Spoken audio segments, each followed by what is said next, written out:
जय हिंद बच्चों, जय हिंद मित्रों। यह कविता जो मैं अभी आप लोगों को पढ़ाने जा रहा हूँ, यह कविता सिर्फ बच्चों के लिए ही नहीं, खासकर युवाओं के लिए भी बहुत महत्वपूर्ण है। अभी आप लोग देखेंगे कि यह कविता कितनी गहराई से हम लोगों को अंदर से एक इंसान जगाने का प्रयास की है। इस कविता के लेखक हैं रामधारी सिंह दिनकर, जिन्हें हम लोग राष्ट्र कवि कहते हैं, और उन्होंने हमेशा हम लोगों के लिए ऐसी रचना की है जिससे हम लोग बहुत कुछ सीखते हैं और प्रेरणा लेते हैं। चलिए शुरू करते हैं रामधारी सिंह दिनकर जी का यह बहुत ही महत्वपूर्ण सीख भरा कविता। इसका नाम है वीर। आप लोग देख लिए होंगे पूरे कविता को। बहुत छोटी कविता है लेकिन बहुत बड़ी बड़ी बातें हैं इसमें। वीर। सच है विपत्ति जब आती है, कायर को ही दहलाती है। सूरमा नहीं विचलित होते, क्षण एक नहीं धीरज खोते। कविता में जो कहा जा रहा है कि सच है विपत्ति जब आती है, कायर को ही दहलाती है। यह सच्चाई है कि जब विपत्ति आती है तो वह अच्छे लोगों को, मेहनती लोगों को और वीर पुरुष को कुछ नहीं करती। किसको दहलाती है? कायर को ही दहलाती है। सूरमा मतलब होता है वीर, बहादुर। कि जब जो बहादुर लोग होते हैं विपत्ति में कभी नहीं घबराते हैं। यह बहुत सोचने वाली बात है। सभी विद्यार्थी साथी इसे बहुत महत्वपूर्ण तरीके से सोचेंगे, समझेंगे कि जब विपत्ति आती है तो कभी भी बहादुर लोग नहीं घबराते। जो बहादुर होते हैं, जो मेहनत करने वाले होते हैं, काम करने वाले होते हैं, वह कभी नहीं घबराते हैं। क्षण एक नहीं धीरज खोते। एक क्षण भी वह धीरज नहीं खोते हैं, बिल्कुल नहीं घबराते हैं। विघ्नों को गले लगाते हैं, कांटों में राह बनाते हैं। विघ्न बाधा जो भी आती है उसको गले लगा लेते हैं। विघ्न बाधाओं को क्या करते हैं? गले लगा लेते हैं। इसका मतलब यह हुआ कि उससे लड़ते हैं, विघ्न बाधाओं से। कांटों में राह बनाते हैं। कांटे में राह बनाने का मतलब हो गया कि कठिन से कठिन काम में भी अपने आप को दक्षता महसूस करा देते हैं लोगों को। बड़े बड़े काम करके आपने देखा होगा कि आपके समाज में, आपके मोहल्ले में, आपके टोले में ऐसे कई लोग होंगे जो कि बहुत ही विकट परिस्थिति में भी अपने आप को इतना शांतिपूर्वक और इतने अच्छे तरीके से झेला कि वह लोगों के लिए सीखने योग्य है। आप देखते होंगे कि बड़े बड़े लोग जो होते हैं वह उनके घर में जब घटना होती है, दुर्घटना होती है, तो नहीं घबराते हैं। छोटे लोग को अगर एक थोड़ा सा केस हो गया तो पूरा परिवार परेशान हो जाता है। कोई घटना हो गई तो पूरा परिवार तंग हो जाता है। लेकिन जो बुद्धि से, सोच से वीर होते हैं, उनके वह खुद भी नहीं घबराते हैं और उनके परिवार के लोगों को भी वह संभाल लेते हैं। आगे है, मुँह से कभी न उफ कहते हैं, संकट का चरण न कहते हैं। मुंह से, जो वीर पुरुष होते हैं, कभी मुंह से उफ तक नहीं कहते हैं। उफ मतलब हुआ कि कभी उनके मन में यह नहीं होता है कि यह क्या हो गया मेरे साथ में। संकट का चरण गहते हैं। संकट जो उनके पास आती है उस संकट को भी वह झेल लेते हैं। संकट को भी वह कभी भी अपने नज़दीक झांकने नहीं देते हैं, चाहे कोई संकट आ जाए, है ना। संकट के चरण पकड़ लेते हैं, चरण गहते हैं। जो आ जाता सब सहते हैं, उद्योग निरत नित रहते हैं। जो भी आ जाता है सब सहते हैं, चाहे सुख आ जाए उसको भी सह लेंगे, दुख आ जाए उसको भी सह लेंगे। उद्योग निरत नित रहते हैं। उद्योग मतलब होता है श्रम, मेहनत। निरत नित्य रहते हैं, मेहनत जो है निरंतर करते रहते हैं। आगे है, आप लोग ये देख लिए इसको, ये जो 2 लाइन में पढ़ दिया, नीचे बताया नहीं। सूलों का मूल नसाते हैं, बढ़ खुद विपत्ति पर छा जाते हैं। सूल मतलब होता है कांटा, है ना। अब मूल मतलब होता है जड़। सूल मतलब कांटा, मूल मतलब जड़, ठीक है। सूलों का मूल नसाते हैं, मतलब कि कांटों के जड़ को ही खत्म कर देते हैं। जहाँ से कांटा शुरू होता है, मान लेते हैं कोई विपत्ति है, तो विपत्ति का जड़ क्या है, उस जड़ को ही खत्म कर देंगे। जैसे कि आज जितनी भी विपत्तियां हैं, सही शिक्षा नहीं होने के कारण है, तो हम लोग सही शिक्षा प्राप्त करेंगे। जानकारी नहीं रहने के कारण बहुत से लोग अपने शरीर में बड़े बड़े बीमारी पैदा कर लेते हैं।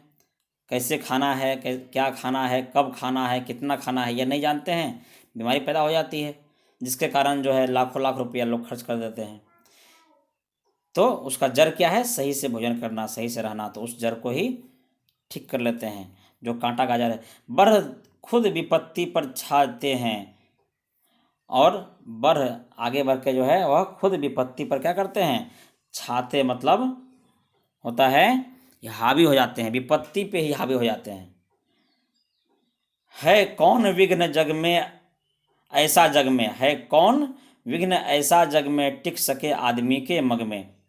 ऐसा कौन सा विघ्न मतलब होता है बाधा, ऐसी कौन सी बाधा है इस जग में जो आदमी के राह में टिक जाए। मग मतलब होता है राह, इसको ध्यान दीजिएगा, एक एक शब्द जो है कविता में बहुत महत्वपूर्ण होता है, लिख लीजिएगा इसको। मग मतलब होता है राह। टिक सके आदमी के मग में, खम ठोक ठेरता है जब नर, पर्वत के जाते पाँव खर।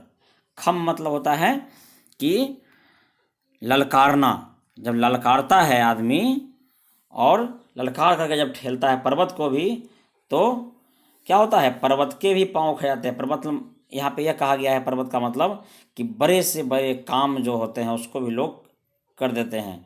और आपने देखा होगा कि हमारे देश में ही, जिस समय देश अंग्रेजों का गुलाम था, उस समय भी विवेकानंद जैसे महापुरुष अपने भारत का प्रतिनिधित्व करते हुए विदेश में जाकर के, पूरे दुनिया में जाकर, शिकागो में जाकर अपने देश का झंडा को फहरा दिए अपने विचारों से। तो यही हुआ पर्वत का पांव उखाड़ना, कि पूरा जब ललकारता है मनुष्य, अपने दिमाग, बौद्धिक योद्धा बनना है हमें, मतलब बुद्धि का योद्धा बनना है। शरीर का योद्धा तो सब हैं, बहुत लोग हैं शरीर से बहुत बलवान हैं, लेकिन दिमाग से पैदल हैं। तो हमें दिमाग का इस्तेमाल करना है, दिमाग का प्रयोग करना है। आगे लिखते हैं कवि कि मानव जब जोर लगाता है पानी पत्थर बन जाता है।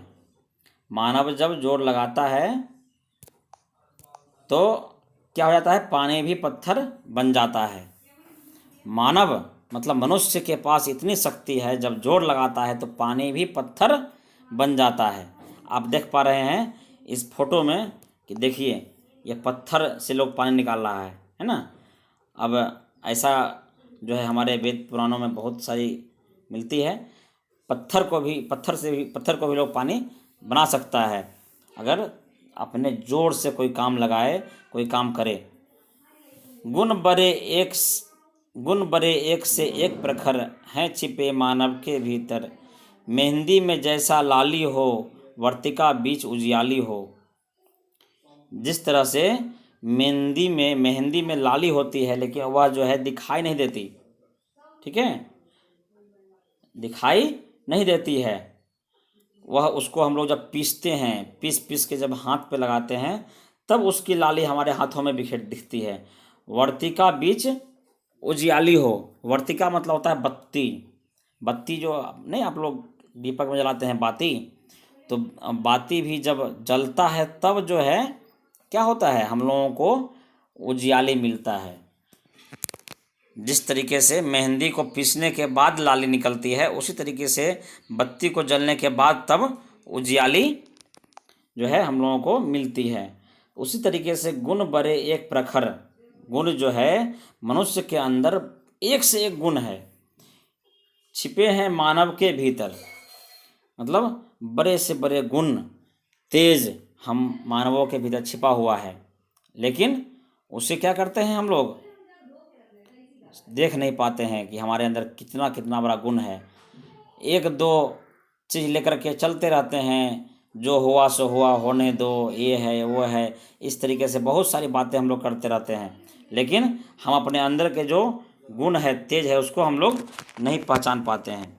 आगे लिखते हैं कवि, बत्ती जो नहीं जलाता है रोशनी वही बत्ती जो नहीं जलाता है रोशनी नहीं वह पाता है। मतलब बत्ती मतलब हुआ कि अपने शरीर को जलाना। जो व्यक्ति अपने शरीर को जलाते हैं वही व्यक्ति एक न एक दिन उनके बारे में लोग जानते हैं, वह कामयाब होते हैं, वह एक दिन सफल होते हैं, जो करना चाहते हैं वह कर पाते हैं और देश दुनिया को भी प्रकाशित कर पाते हैं। देश दुनिया भी उनसे फ़ायदा ले पाता है, समाज ले पाता है। लेकिन जिस तरीके से जो बत्ती जलने के बाद ही रोशनी निकलती है और ये बत्ती जब जलता है तो रोशनी निकलती है, उसी तरीके से मनुष्य को भी जलना पड़ेगा, धूप में तपना पड़ेगा, मेहनत करना होगा।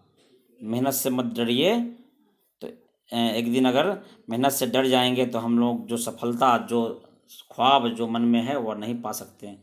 इस कविता से आप लोग बहुत कुछ सीखे होंगे और इस कविता को मैं एक बार पूरा लय में बोल के आप लोगों को सुनाता हूँ, ताकि आप लोग भी इसको लय में बोलने का प्रयास कीजिएगा। सुनिए। सच है विपत्ति जब आती है कायर को ही दहलाती है, सूरमा नहीं विचलित होते क्षण एक नहीं धीरज खोते, विघ्नों को गले लगाते हैं कांटों में राह बनाते हैं, मुँह से न कभी उफ कहते हैं, संकट का चरण न गहते हैं, जो आपरता सब सहते हैं उद्योग निरत नित रहते हैं,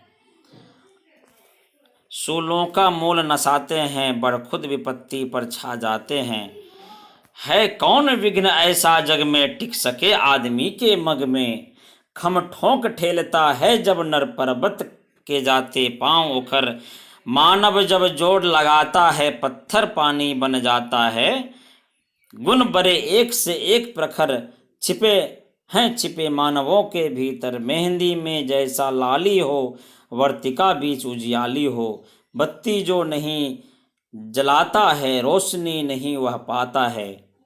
बहुत सुंदर कविता, रामधारी सिंह दिनकर राष्ट्र कवि इसके लेखक हैं। और आप सभी साथियों विद्यार्थियों से उम्मीद है आप लोग बहुत ही मन से इसे सुने होंगे, पढ़े होंगे और इसे याद कर लीजिए, बहुत काम देने वाला है। आप जहाँ भी भाषण देंगे, जहाँ भी आप स्टेज पर बोलेंगे, आपको यह याद रखना होगा, आपको यह बोलना होगा। अगर जब आप इस कविता का बोल देंगे तो पूरा पब्लिक, पूरा सभा मंत्र मुग्ध हो जाएगा बच्चों।